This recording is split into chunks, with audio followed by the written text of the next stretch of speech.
ആഗ്രഹിച്ച് കിട്ടിയാൽ ബറക്കത്തുണ്ടാവും. രണ്ടാമത്തേത് പേരിനനുസരിച്ച ബറക്കത്തുണ്ടാവും. ഒരു ഹോട്ടലിൽ കയറുകയാണെങ്കിൽ എന്താ അതിൻ്റെ പേരെന്നൊന്ന് നോക്കിയിട്ട് കയറണം. പേര് വളരെ മോശമാണ്, എന്നാൽ അതിനുള്ള ബറക്കത്ത് അതിലുണ്ടാവുള്ളൂ. പേര് വളരെ പ്രധാനമാണ്. നമ്മൾ ഇടുന്നതും അങ്ങനെ തന്നെയാണ്, നമ്മൾ നോക്കുന്നതും അങ്ങനെ തന്നെയാണ്. അതിപ്പോൾ ഇനി ഒന്നുമില്ല, നമ്മളൊരു ഓട്ടോറിക്ഷ വാങ്ങിയിട്ട് അതിനിട്ട പേരാണെങ്കിലും അങ്ങനെ തന്നെയാണ്. പേര് ബറക്കത്തിൽ വളരെ പ്രധാനമാണ്.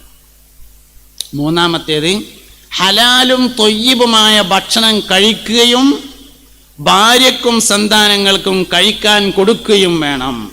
ഭക്ഷണം ഹലാലും തൊയ്യിബുമായാലേ ബറക്കത്തുണ്ടാവുള്ളൂ. ഭക്ഷണം ഹലാലും തൊയ്യിബുമായില്ലെങ്കിൽ ബറക്കത്തുണ്ടാവൂല. 5 വക്തിനും പള്ളിക്കുണ്ടാവും, 5 വക്തിനും ഉണ്ടാവും. സുബീക്ക് എന്തായാലും ഉണ്ടാവും.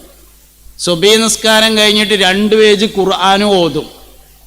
എന്നിട്ട് പോയിങ്ങാണ്ട് മൂപ്പര് സൂപ്പർ മാർക്കറ്റ് തുറന്നിട്ട് ചൈനേന്ന് സാധനം ഇറക്കിങ്ങാണ്ട് ജപ്പാന്റെ സ്റ്റിക്കർ ഒട്ടിച്ച് വെക്കുക.